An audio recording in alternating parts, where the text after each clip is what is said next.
Swayam Prabha. Digital India. Educated India.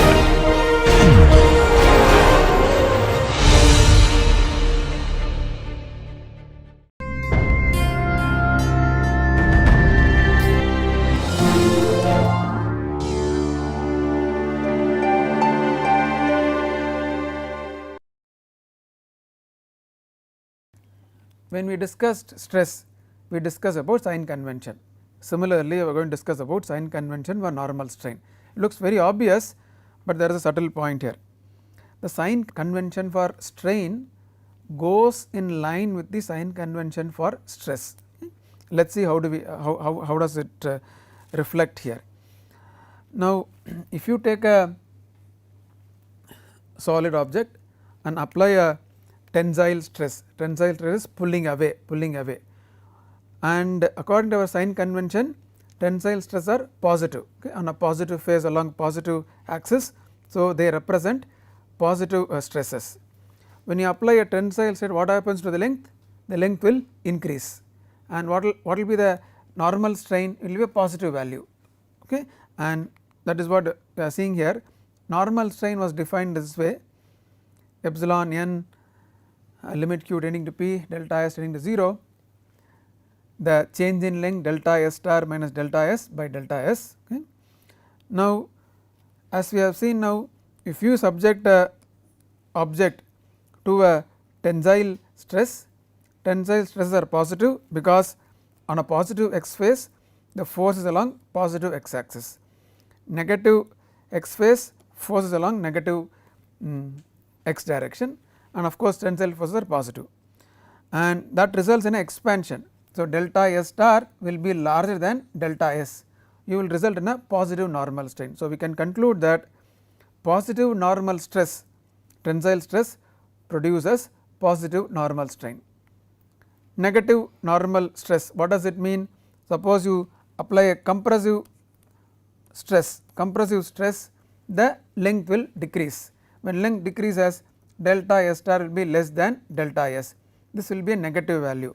So, negative normal stress, also called as compressive stress, produces negative normal strain, just like positive normal stress produced a positive normal strain. So, the sign we could have defined, for example, delta s minus delta s star, okay, but we are defined as, of course, final length minus initial length, which looks more logical anyway, but the sign convention associated with the strain goes in line with that for the stress as well. Okay. Like to mention here, this we could have left at change in length alone, okay, just like we left at change in angle, but change in length is not normalized. That is why to normalize, express as a fraction, we divide by original length, otherwise it is just, it could be 2 centimeter, 5 centimeter, it is not normalized. To normalize, we divide by the original length and get a normalized expression. Okay. Of course, that is not required for the shear strain, it is just a change in angle. Okay. So, now let us see the sign convention for shear strain. Okay. What is shown here is a stress element with only shear stresses, all of them in the positive sense. What does it mean? On a positive x phase, force along positive y direction, positive y phase, force along positive x axis. In the negative phase, on a negative x phase, the direction of force along negative y axis, on a negative y phase, force along negative x axis. Now, this combination of forces, combination of direction of forces represents all of them in a positive shear stress. Okay. What does it mean? If you take an object,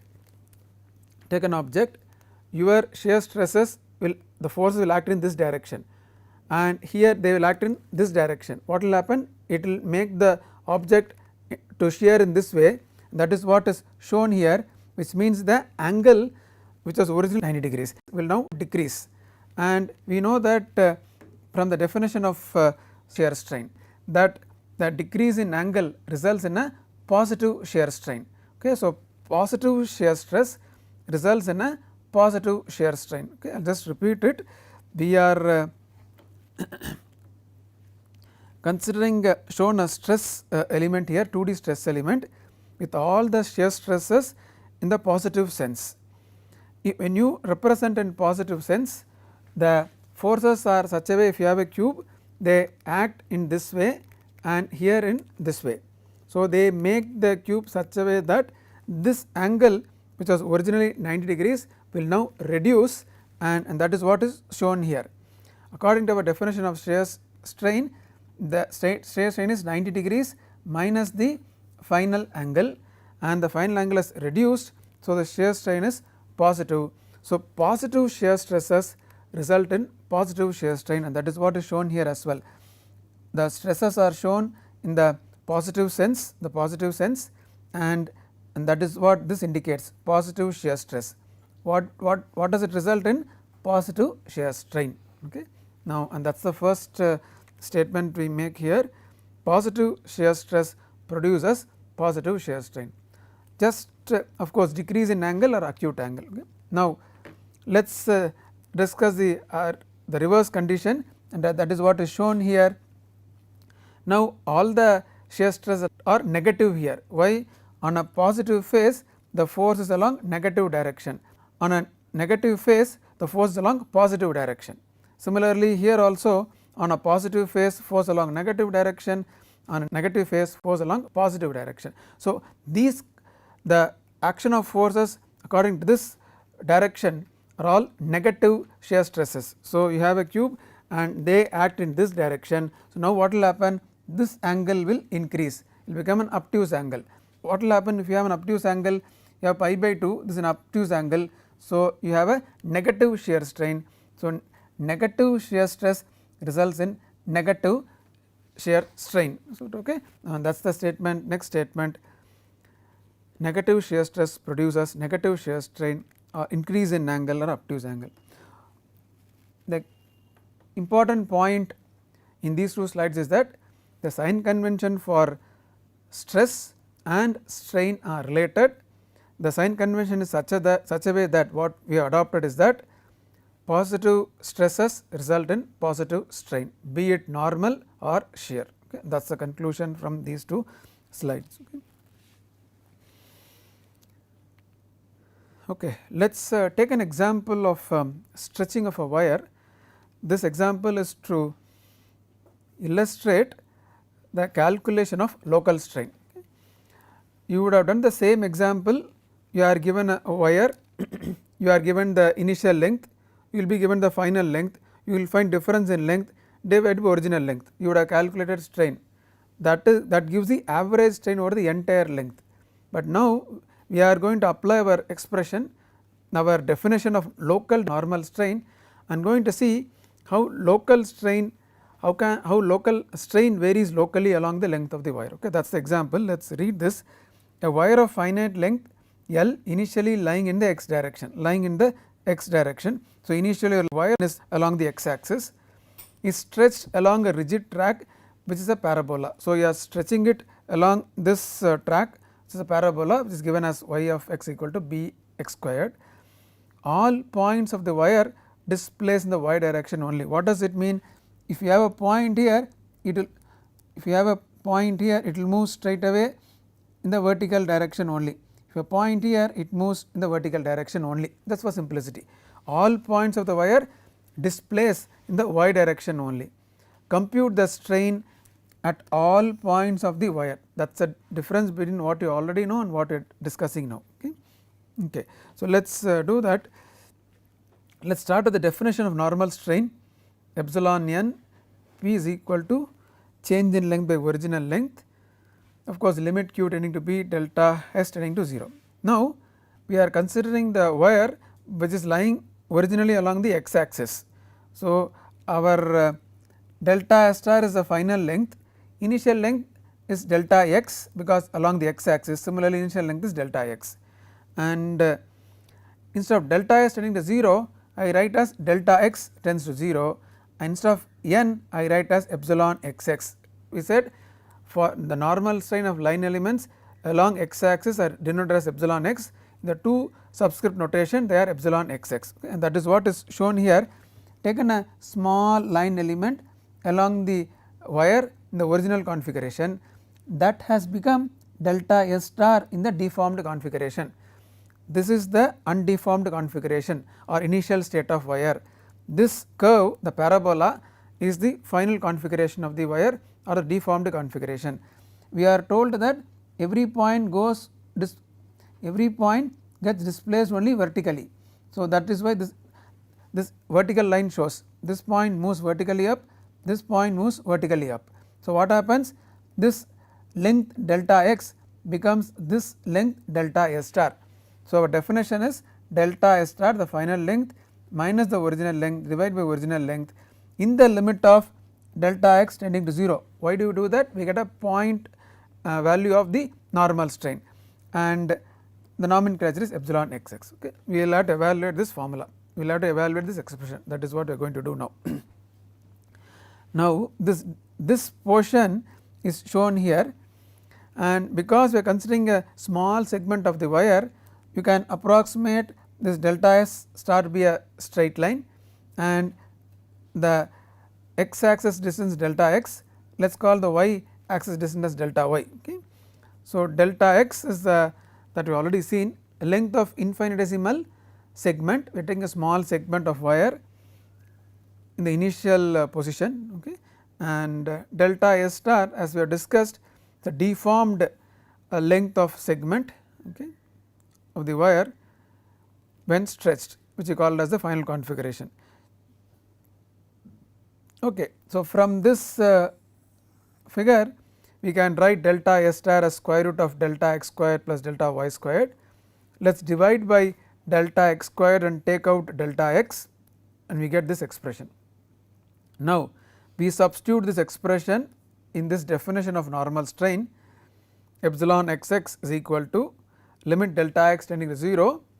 Instead of delta S star, I substitute this expression minus delta x by delta x, you can cancel out delta x, okay, and that leaves us limit delta x tending to 0 and then minus 1, okay, because delta x can be cancelled out. Now, we take limit delta x tending to 0, which means that this will become dy by dx the whole squared. So, our expression for epsilon xx is root of 1 plus dy by dx the whole squared and then minus 1. Okay. Now, let us proceed further. We are given the expression for y, which is y equal to bx squared. Okay. We will have to just differentiate that to get dy by dx, substitute in the expression root of 1 plus 4 b squared x squared minus 1, okay, and this expression gives you the local strain, that gives you the strain at every point along the wire. That is the difference between what you already learned and extra information from this. Okay. Of course, the strain, remember, the strain varies along the length of the wire, it is not constant, it is a function of x, okay, and at x equal to 0 this becomes epsilon xx equal to 0. So, that if you take a small point at A, there is no change in length at all, it is just there, okay, and maximum strain, where does it happen? If you see here, this segment CD has become C star D star. So, the maximum strain occurs at x equal to L, okay, and if you want to simplify, for example, if Bx is very smaller than 1, then you can approximate this using the binomial theorem by this expression 1 plus 4 b squared x squared into 1 by 2 will give you 1 plus 2 b squared x squared and then subtract minus 1. So, to a quick approximation, the strain, the normal strain varies quadratically with the position or with x, okay. Strain is a quadratic function of x. So, only one main concept in this example, we evaluated normal strain locally in a wire that is being stretched. Okay. We will take an example for evaluation of the shear strain. Now, what is shown here is a plate, and you are given the undeformed configuration, you are given the deformed configuration, initial state, final state. Okay. Always remember, in all these cases a force is applied and it continue to apply, okay, and then it undergoes deformation. Okay. Original configurations are P, C and then A. The original points are P, C and A. Point P has not moved, it has remained at P star. So, P equal to P star. A has moved to A star and C has moved to C star. Okay. Now, the vertical displacement of A, this length is given as 0.24 L. The dimensions are given in terms of L, L could be taken as unity as well. So, the length is 3 L, the width is 2 L, okay, and this displacement is 0.24 L and this displacement is 0.24 L. Okay. The vertical displacement of A is 0.24 L, the horizontal displacement of C is 0.24 L. Okay. Now, let us read the problem. Points A and C of a rectangular plate shown in figure. So, you should imagine taken a plate and then mark some points at the end points. Displace two points A star and C star along the x and y axis, respectively, so that the rectangle is deformed a parallelogram. If you look at P star, C star, A star, the dashed line is a parallelogram. Okay. Lines that are initially parallel to the axis remain parallel lines. What does it mean? Initially you would have had lines like this, okay. You would have had lines like this, lines parallel to the x and y axis. Now, in the deformed configuration they remain parallel, which means that you have lines like this. Why this statement is required? Just to simplify the problem, saying that the shear strain is same throughout the plate. You do not find shear strain at every point in the plane. If you are finding one value of shear strain, the change in angle, that is applicable throughout the plate. That is why lines parallel to the axis, they remain parallel in the final configuration as well. Okay. So, let us evaluate the shear strain.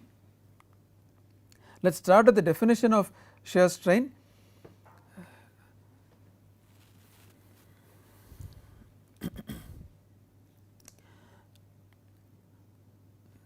We are considering point P, the two line segments are along x axis and along y axis. So, we replace gamma n t with gamma xy and pi by 2, and what is the angle? The r star, p star, q star, if you look at our original diagram, it represents the angle between the two line elements in the final configuration. What is the corresponding angle in this diagram? It is C star, P star, A star. Is it okay? That is a final angle. So, pi by 2 is the original angle, C P A, that is the angle 90 degrees, minus the final angle is C star, P star, A star. Now, what is to express in terms of what is given to us? We will express the difference between 90 and this angle as sum of these two small angles. Is it okay? Instead of this 90 minus this angle, we will represent that as sum of these two small angles, and that is what is written here. The difference in the angle is equal to sum of A star, P star, P star A, that is this angle, plus C star, P star C, that is this angle, okay, which are very small values. Now, based on the dimensions given, the displacements given, we can evaluate gamma xy. What is the angle A star, P star A? It is just tan inverse of 0.24 by 3, L of course cancels out. Now, for the other angle, it is tan inverse of 0.24 L divided by 2 L, L cancels out. Now, if you evaluate gamma xy, you will get a value of 0.1993, specifically written for 4 decimals. We will understand why do we do that. This is the exact value of the shear strain. Now, if you assume gamma xy is less than 1, a small value, if you assume it so, what happens? These angles become very small, very small.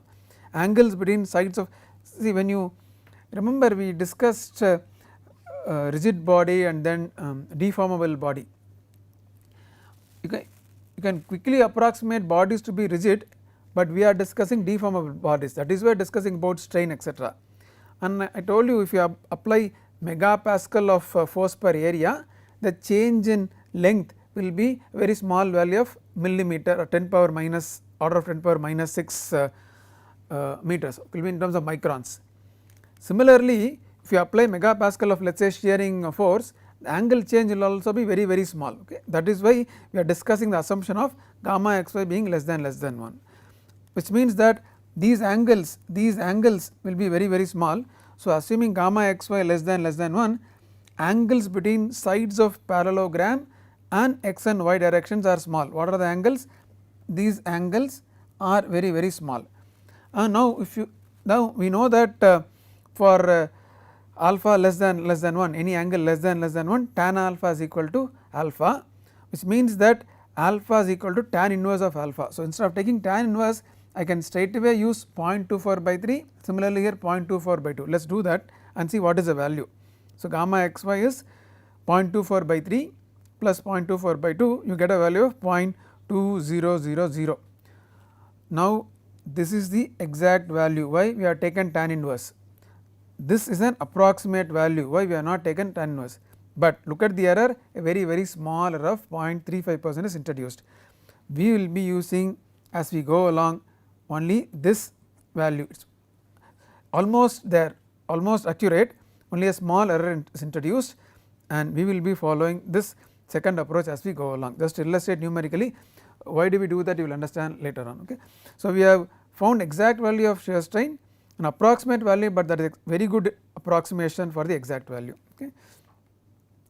Now, the question mentioned that the all parallel lines remain parallel after deformation, we have illustrated in the previous slide. So, angle changes, we have calculated angle changes for the boundary between the two boundaries of the plate, x boundary and y boundary. It is applicable at any point inside the plate.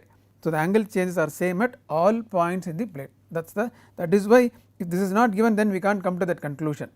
That is why that line was mentioned, because it is a very simple example, angle changes are same at all points in the plate, okay.